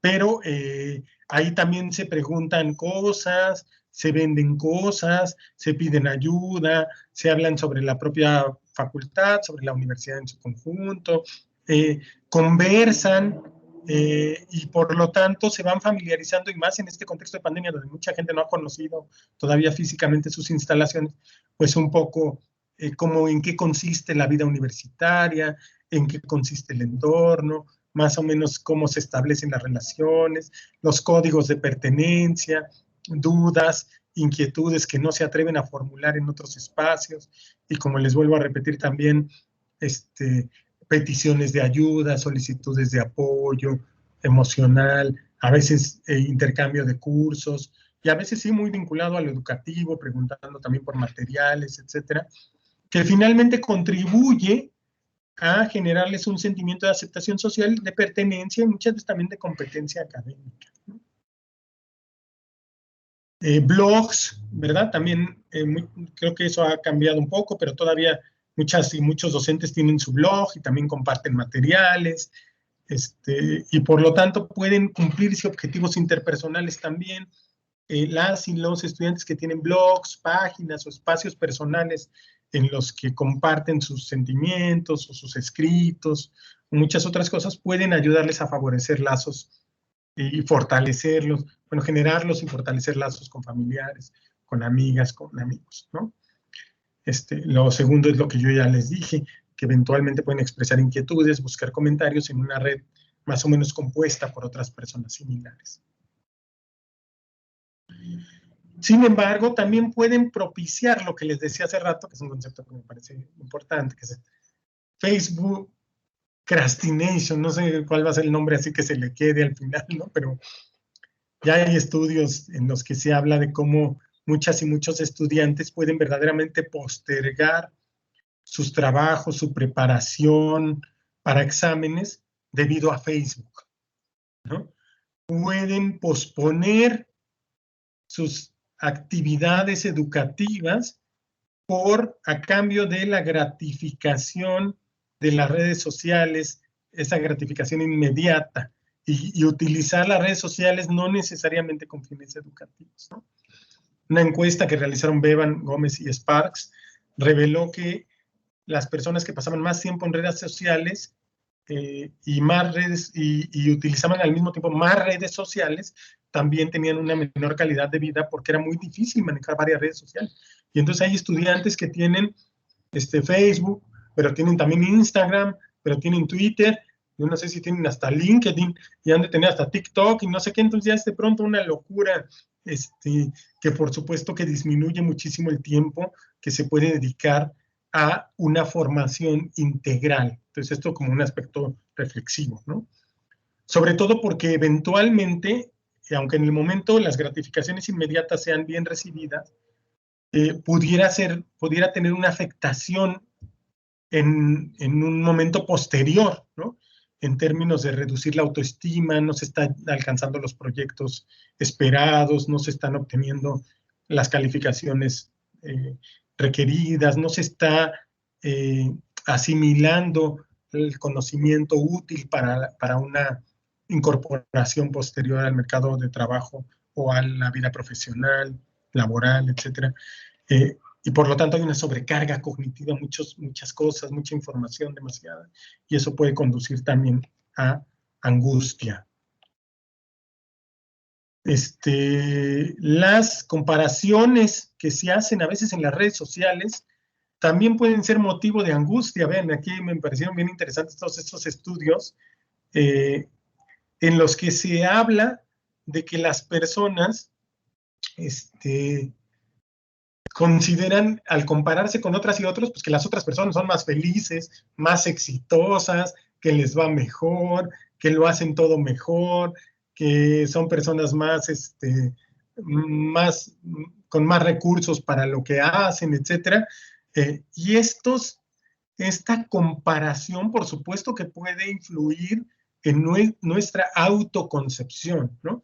Yo en todo momento cuando les hablo de autoestima, autoconcepción y angustia, lo pienso en términos de a quienes les corresponde trabajar eso, que son muchas veces las disciplinas más de la salud, pero también como el resultado de interacciones sociales. Entonces mi autoestima muchas veces también tiene que ver con comparaciones que hago respecto de otras formas de interacción social, de otras personas, de otras formas de consumo, de otras formas de esparcimiento, de otras actividades, de otros logros, ¿verdad? Porque la gente comparte sus logros, comparte cada actividad que hace, es un juego muy interesante de presentación de la persona en la vida cotidiana, como diría Irving Goffman, pero también de que pudieras no necesariamente estar tan anclado a la experiencia, digamos, real, ¿no? A la experiencia que la persona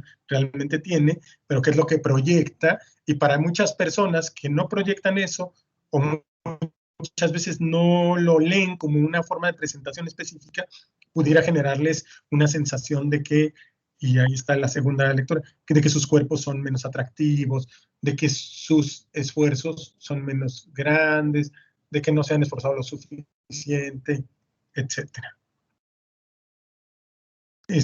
Además, las personas las y los estudiantes también pudieran eventualmente sentir que parte de la información que se presenta en línea puede estar sesgada, ¿no? Por ejemplo, que puede basarse en una imagen poco favorecedora o inapropiada de uno mismo, especialmente cuando lo único que se publica son los eventos, las fotos en las que estás en la fiesta, ¿no? No cuando estás estudiando, o fotos que a ti ni te gustan cómo saliste. Entonces, esas cosas pueden realmente afectar, o sea, pueden realmente repercutir en términos de que la persona considere que eso incluso puede afectar relaciones interpersonales, puede generar conflictos y puede generar dinámicas que eventualmente sean problemáticas, ¿no? Esta visibilidad que permite el Facebook y otras redes sociales puede no necesariamente estar proyectando la imagen que una persona quiere y por lo tanto afectarle también emocionalmente. Pero esta visibilidad también facilita que muchas personas puedan monitorear a otras, ¿no? Ahora es muy común que las y los estudiantes digan, es que estoy estoqueando a alguien o no sé qué, pero finalmente es una intrusión que además la plataforma facilita porque nadie le informa quién está visitando tu página, quién la está explorando, quién está viendo tus fotos, quién las está analizando, a menos que la persona reaccione a alguna de estas, ¿no? Que es un gran temor, ¿verdad? A veces así como que se te escape algún tipo de reacción en una imagen que preferirías que nadie supiera que estás viendo, ¿no? Entonces es una especie como de... En términos específicos, pues lo que vemos es que en este continuo permanente acceso a las redes sociales, que por supuesto que pueden afectar la formación, por supuesto que pueden afectar el rendimiento educativo, también se puede generar una sensación de autoafirmación o una sensación negativa en términos de cuántas personas reaccionan a tus publicaciones, a tus videos, a tus fotos, a tus imágenes, ¿no? ¿Por qué considero que estos son retos para la educación en línea? Porque finalmente son retos y riesgos porque están de alguna manera afectando a las personas, a las y los estudiantes. Ahorita yo estoy hablando a las y los estudiantes, pero les están afectando también a ustedes en términos de cómo utilizan este tipo de plataformas con fines que muchas veces no necesariamente están anclados también a su formación y a su educación. Y eso no sería un problema. El problema es que muchas veces esto lo llevan a cabo en horarios, en momentos en los que están participando activamente de la vida educativa y académica. Y eso interrumpe el saber, interrumpe el conocimiento y lo fragmenta. Y como les digo, pues no solo son repercusiones en términos del rendimiento educativo, de la atención que se presta a una clase, etcétera, sino también en términos de cómo ustedes también pues se forman integralmente a la luz de sus respectivas disciplinas, ¿no? Y claro que yo no omito decir, aunque no lo diré de manera tan, digamos, radical, pero hay estudios que ya demuestran que hay fuertes procesos de adicción a la conectividad. Y esa adicción no es otra cosa que una conducta reiterativa, compulsiva, de permanecer en todo momento en conexión. Y eso tiene todos los, digamos, tiene todos los componentes de una adicción, ¿no? En ese sentido, de un consumo problemático, ¿verdad? Y entonces es necesario a veces evaluar hasta qué punto eso está participando también de nuestras propias dinámicas. Y por lo tanto, algunas y algunos académicos han señalado desventajas de la accesibilidad constante, la adicción a Facebook, la necesidad constante de gratificación y la tendencia a distraerse del trabajo o de la interacción cara a cara que están presentando muchas y muchos estudiantes en otros lugares del mundo, ¿verdad? Poco a poco retrotraerse, pero también distraerse de los trabajos. Muy interesante para ustedes este concepto de face procrastination, ¿no? Y también para algunos de nosotros, de los académicos, etc. También, por supuesto, no omito lo del tema de las guerras de Facebook, las guerras de comentarios, que también muchas y muchos estudiantes de pronto plantean como formas específicas en las que también se pueden resolver o generar conflictos, especialmente cuando las y los docentes facilitamos, por ejemplo, facilitamos la participación de las y los estudiantes en grupos, en redes sociales. Por ejemplo, yo mis grupos tengo redes de Facebook que son útiles para compartir lecturas, y eventualmente pues para compartir notas, ¿verdad? Y eventualmente también para compartir memes, porque tampoco es que yo esté al margen de eso, ¿no? Pero a veces esos memes pueden generar conflictos y no se tiene claro que no, o sea, si no se evalúa cuánto contribuyen o no a la clase, si no son acompañados de un comentario cuidadoso, anclado a lo que se está discutiendo, ¿verdad? Pudieran eventualmente como generar también algún conflicto, etcétera. Perdón, aquí a propósito de memes, este meme me lo encontré hace rato y todavía lo quise integrar aquí a la plataforma, ¿no? Dice, profe, le juro que trato de ponerle atención a las clases virtuales, pero siempre que me conecto, algo en mi mente me dice, esta vaina está aburrida. Y cuando me doy cuenta ya estoy en Facebook viendo memes y por eso no entendí esta tarea. No me ponga cero. Bueno, pues con este último, yo sé que son muchos temas, por eso le puse a la presentación un análisis exploratorio de varios temas en los que habrá que profundizar eventualmente. Pues yo decidí terminar con este meme que me pareció pertinente en este sentido. Y aquí yo concluiría y quedo atento a todas sus preguntas.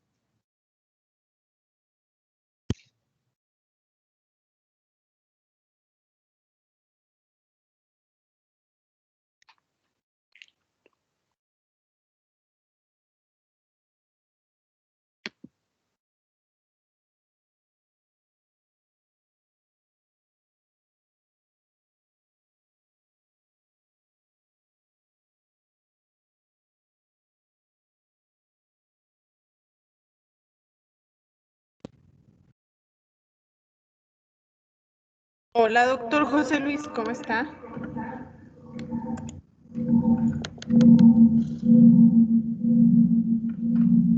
Creo que no.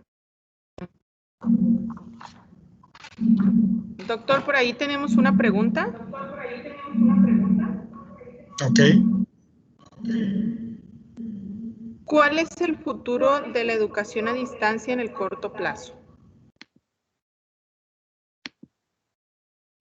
Muy bien, pues voy contestando mientras alguien más se anima. A mí me parece que la educación, perdón, Karim, ¿vas a decir algo o no? No.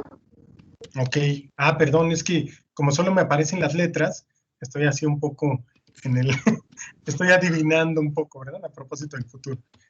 Pues voy a tratar de entender el objetivo de la pregunta. Yo lo pensaría en dos direcciones. La primera es si se está pensando en que eventualmente se retorne a las actividades presenciales y por lo tanto la educación deje de estar tan mediada por la virtualidad.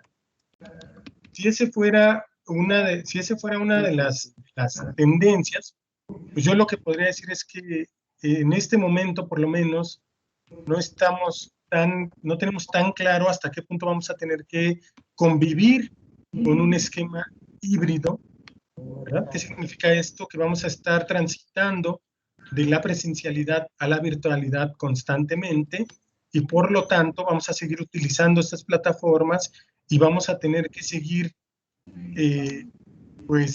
profesionalizándonos en términos de cómo lograr una mayor seguridad en nuestra educación virtual.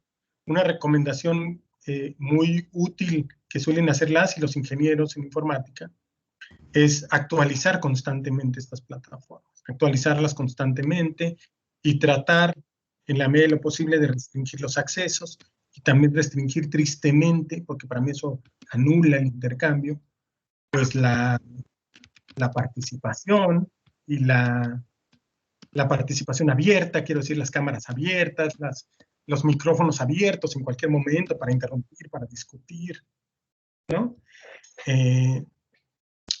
Y en ese sentido, bueno, yo creo que el futuro de la educación en línea, la que siempre ha sido en línea, pues va a seguir siendo en línea. La que se volvió en línea por cuestiones de la pandemia va a situarse como una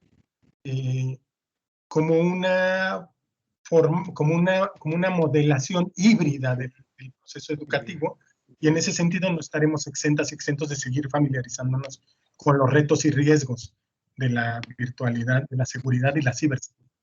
Si la pregunta se dirige a la forma como se imparten los contenidos, pues las y los docentes tendremos, perdón, hay un micrófono encendido, ok. Las y los docentes tendremos que actualizarnos, ¿verdad? Cursos de actualización docente de cómo incorporarnos al modelo híbrido, de cómo conjugar pues, las nuevas tecnologías, porque finalmente no es algo de lo que podremos desprendernos de manera sencilla, ni mucho menos, y tampoco estoy seguro que sea necesario, por todo lo positivo de lo que también hablamos, pero impartir contenidos también que incluyan lo audiovisual, que incluyan una didáctica y una pedagogía basada también en las experiencias que las y los estudiantes tienen en las redes sociales y en las plataformas digitales. Esas serían mis respuestas. Por aquí veo otras respuestas, no sé si las puedo ir contestando o qué hago. ¿Sí? ¿O ustedes me las dicen o cómo?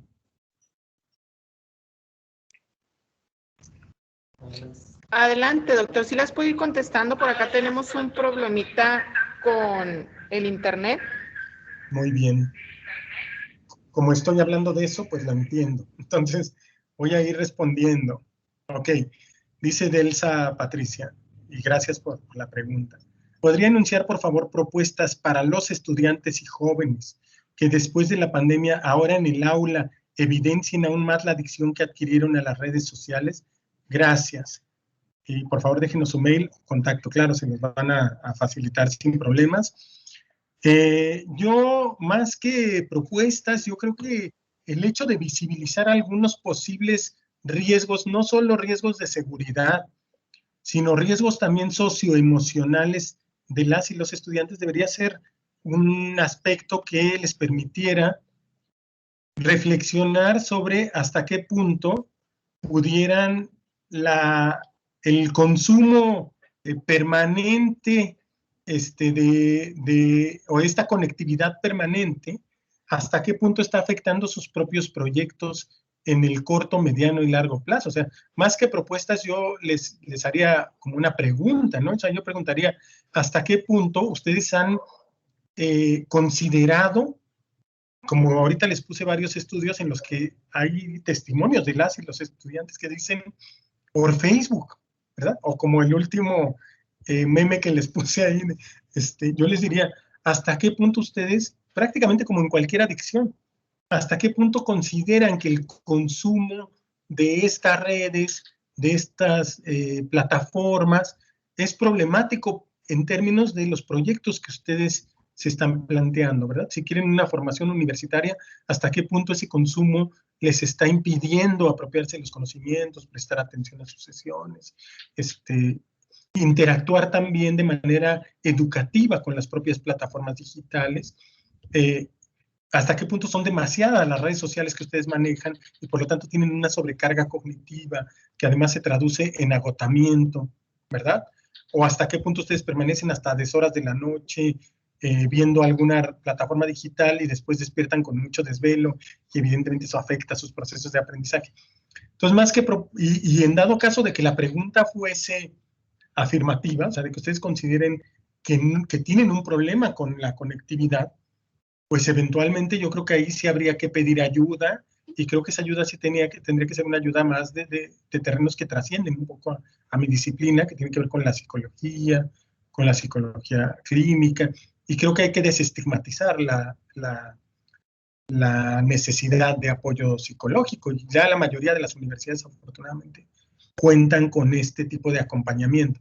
Entonces yo diría, si ustedes consideran que estas preguntas que yo he planteado son afirmativas, pues acérquense a sus profesoras, profesores, administrativos, para ver cómo pueden pues responder a esto, que finalmente hay que reconocerlo como lo están reconociendo autoras y autores recientemente, como una adicción, ¿verdad? Porque te está impidiendo llevar a cabo otras actividades que sí quisieras desarrollar. Si no las quieres desarrollar, pues no importa, pero si sí quieres, pues es un problema, ¿ok? Espero haber contestado. Dice José Luis Cisneros, querido amigo José Luis, ¿qué impacto tendrá la digitalidad en la enseñanza de las ciencias sociales a futuro? ¿Consideras que hoy las ciencias sociales se han fortalecido o debilitado frente a la digitalidad? Yo creo que la digitalidad a las ciencias sociales las ha tomado un poco por sorpresa, ¿no? Yo creo que las ha tomado un poco por sorpresa, en el sentido de que a pesar de que sociológica, por lo menos en la sociología, pero en otras disciplinas, en la ciencia política, en las relaciones internacionales, en todas las carreras que aquí están presentes, además representadas por las y los estudiantes, yo creo que ya sabíamos, ya teníamos claro que el desarrollo tecnológico y por supuesto la digitalidad iba eventualmente a conducir no solo a ventajas, no solo a oportunidades, sino también a retos y riesgos de seguridad, de ciberseguridad, y por lo tanto me parece que a pesar de todo ese acervo, nos tomó por sorpresa el hecho de cómo analizar esto, ¿no? O sea, cómo enfrentarnos ya a la experiencia digital y cómo interpretarla desde las ciencias sociales. Y entonces me pareció importante por eso realizar esta exploración, ¿no? Como mucha gente pretende acercarse ahora desde varias disciplinas, pero también desde las ciencias sociales, incluso a generar conceptos, ¿no? Así como decir, ¿cómo le llamamos a esto de que hay grupos que históricamente han violentado a la gente, pero ahora lo hacen a través de la digitalidad? Entonces es un tema de estudios de las ciencias sociales.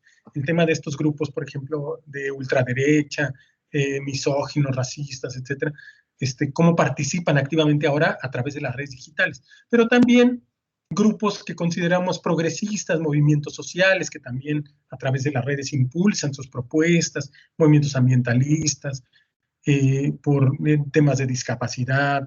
Entonces me parece que la digitalidad en la enseñanza de las ciencias sociales a futuro pues nos reta, ¿verdad, José Luis? Nos confronta, nos obliga a pensar en unas ciencias sociales que ya no pueden solamente enfocarse a contextos donde la virtualidad se da por sentado, ¿no? Donde decimos, la gente interactúa en la vida cotidiana, la presentación de la persona en su vida cotidiana, las relaciones interpersonales, ¿no? Sino que tenemos que adentrarnos a ver cómo construyen sus perfiles de Facebook, qué son estas empresas, qué intereses tienen, qué objetivos, cómo funcionan las nuevas estrategias de propaganda también, en el sentido crítico, los algoritmos, ¿verdad? Cómo se genera también una cierta forma de entender a la vida social como una vida social anclada a sistemas expertos que finalmente pueden poner en riesgo toda la estabilidad del mundo social actual. O sea, no quiero decirlo de manera tajante, pero la caída de Facebook, WhatsApp e Instagram reciente puso sobre la mesa cuánto dependemos hoy en día de las plataformas digitales. O sea, y cuánta gente tiene su información personal, pero también su información empresarial en estas plataformas. Yo escuché muchísimos casos de personas que dijeron que ese día no han tenido una sola venta después de la caída de estas plataformas digitales. Gente que de pronto dijo, estuvimos a punto de perder todos nuestros clientes, todas nuestras redes, toda nuestra... ¿De quién depende esa estabilidad de la vida social hoy en día? ¿Y hasta qué punto? Pues las ciencias sociales, desde mi punto de vista, ya no pueden ignorar estos temas, ¿no? No podemos pensar que las ciencias sociales van a ser equivalentes a las que hemos tenido hasta ahora. Tienen que contemplar la interacción virtual y la mediación de las tecnologías, y los patrones de consumo, y los algoritmos, y también, ¿por qué no?, los problemas de ciberseguridad, los problemas de ciberbullying, los problemas de Zoom bombing, los problemas de, pues de violencia digital, fraudes, robos de identidad, ¿verdad? Phishing. Nos están ganando los conceptos muchas veces desde las nuevas tecnologías y eso. Pero yo creo que por ahí va, no sé si contesto, José Luis. Querido amigo, doctor José Luis.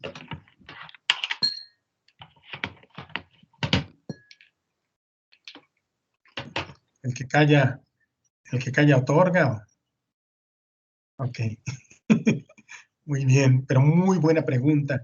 ¿Qué vamos a hacer, verdad? Desde las ciencias sociales y desde todas las disciplinas, todas.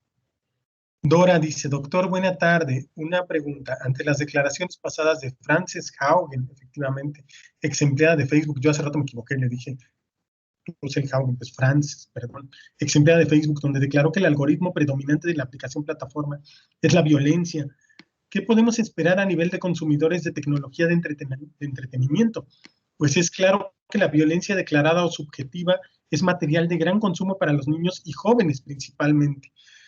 Creo, Dora, que haces una pregunta central, ¿no? O sea, lo que está Frances Haugen abriendo apenas, ¿verdad? Esta cloaca, que de alguna manera, por lo menos las vertientes más críticas de las ciencias sociales habían previsto, en términos de que eventualmente estas empresas fueran lideradas por personas cuya racionalidad estuviese más anclada, ¿verdad? En el sentido de Max Weber, a una racionalidad instrumental, es decir, al hecho de que de que privilegien los fines por encima muchas veces de los medios, y particularmente cuando esos medios son medios que requieren una cierta noción ética, pues lo que podemos esperar a nivel de consumidores de este tipo de tecnologías, pues es justamente eso, como estar expuestas y expuestos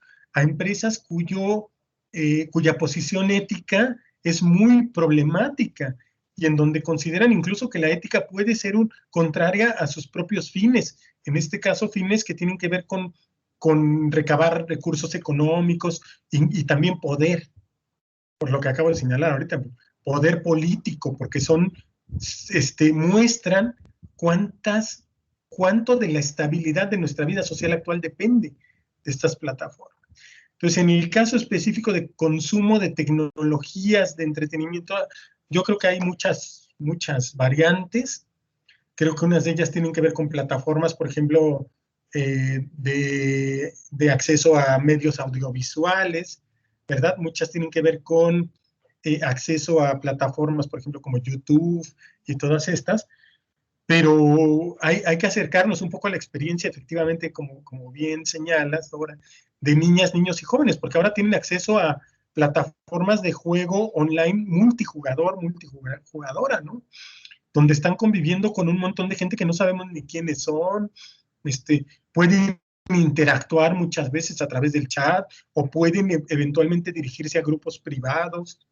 Yo hace rato puse un ejemplo del reclutamiento que algunos grupos del crimen organizado están haciendo a través de videojuegos multijugador, niñas y niños que hoy en día no tienen ningún tipo de supervisión en algunas plataformas muy específicas, y esto puede generar daños en el futuro que no hemos previsto, no hemos calculado, o sea, en términos de hasta qué punto sabemos que hay personas ahí participando de esto, aprovechando los vacíos de estas plataformas porque su objetivo es más económico que ético, y entonces se preocupan más por ingresar gente que por regular quiénes están, quiénes no, con qué características, y entonces podemos esperar que haya una magnificación de estos riesgos si no se supervisa, sobre todo en estas etapas. Yo creo que sí se hace falta mucha supervisión, y eso implica que las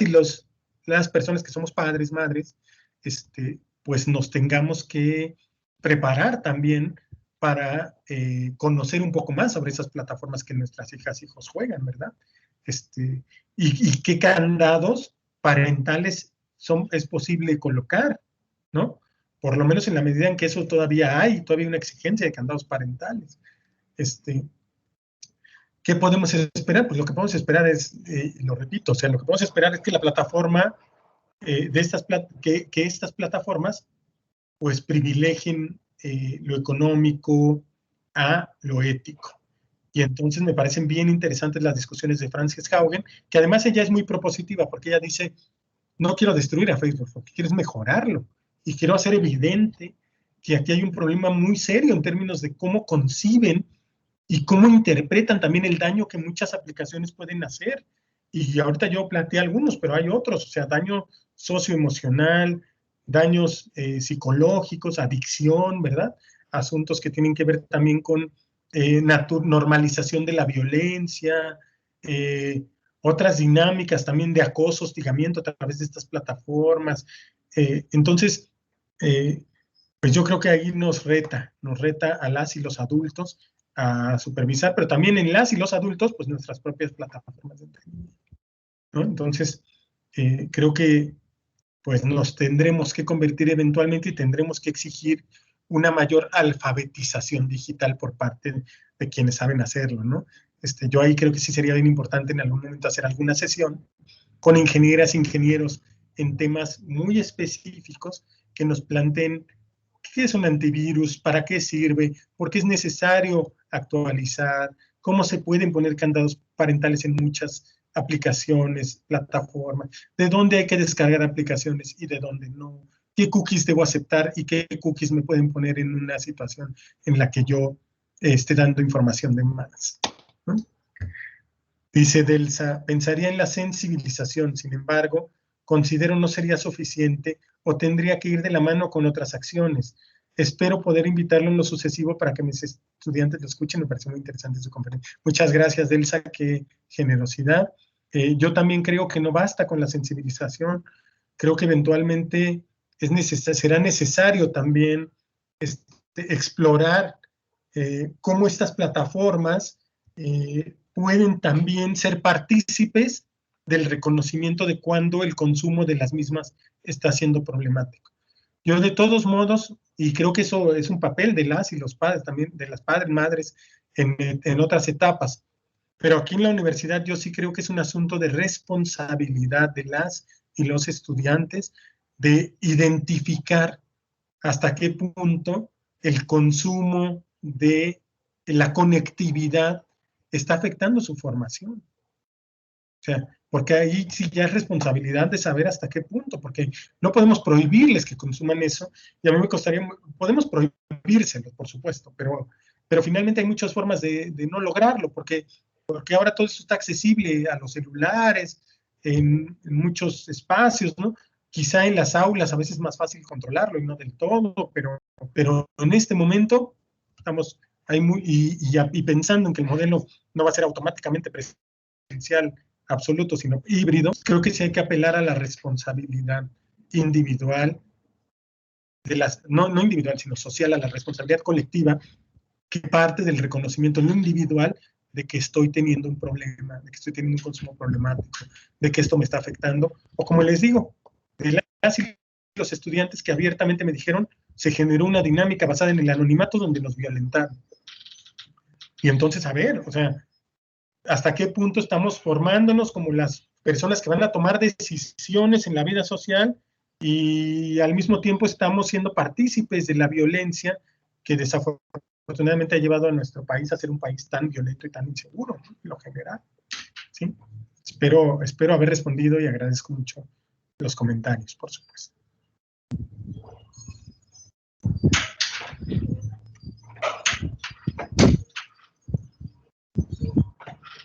Perfecto, le agradecemos al doctor. Le pedimos al líder de la red de investigación Violencia, Cultura y Conflicto, al doctor José Luis Cisneros, si pudiera darnos por ahí unas palabras como cierre de Muchas gracias. Buenas tardes a todos. Muchas gracias, amigo Cristian. Siempre es un placer escucharte, ¿no? Platicar y dialogar contigo. Pues les agradezco a todos que nos hayan acompañado, que se hayan atrevido a disponer de su tiempo para poder escucharnos y compartir todas estas experiencias que nosotros tenemos y particularmente, bueno, experiencias tan interesantes, ¿no? Juicios, conjeturas, análisis que hacen nuestros ponentes, todos colegas muy queridos. Esperamos que este seminario haya cumplido su objetivo y, como decíamos en un principio, lo importante es que se lleven dudas, ¿no? Que se hagan preguntas, porque no hemos concluido. En realidad esto, si bien es cierto, tiene unos años, ¿no? La tecnología, la 4.0 en México, ¿no? En Europa ya están pensando en la 5.0, ya están trabajando.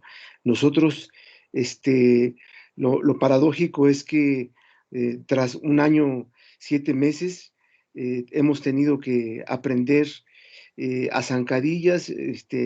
La pandemia nos agarró con los dedos en la puerta y bueno, hoy hay muchas preguntas todavía acerca de la digitalidad y todas las implicaciones que va a tener en el ámbito laboral, en el ámbito social, cultural y desde luego académico, que es lo que más nos ha preocupado a muchos de nosotros que somos docentes, investigadores y que estamos insistiendo en compartir preguntas, ¿no? En socializar una serie de análisis que para nosotros son muy importantes porque queremos dar respuesta a muchas dudas que todavía están ahí en el tintero. Cristian, muchas gracias. Karim, muchas gracias. Un abrazo fraterno a la Universidad de Coahuila que nos ha abierto sus brazos para trabajar con estos seminarios. Muchas gracias a todos nuestros asistentes. Les envío un abrazo fraterno a todos ustedes. Que tengan una bonita tarde y un buen fin de semana. Muchas gracias, doctor. Agradecemos su participación. Continuamos con la entrega de la constancia al doctor.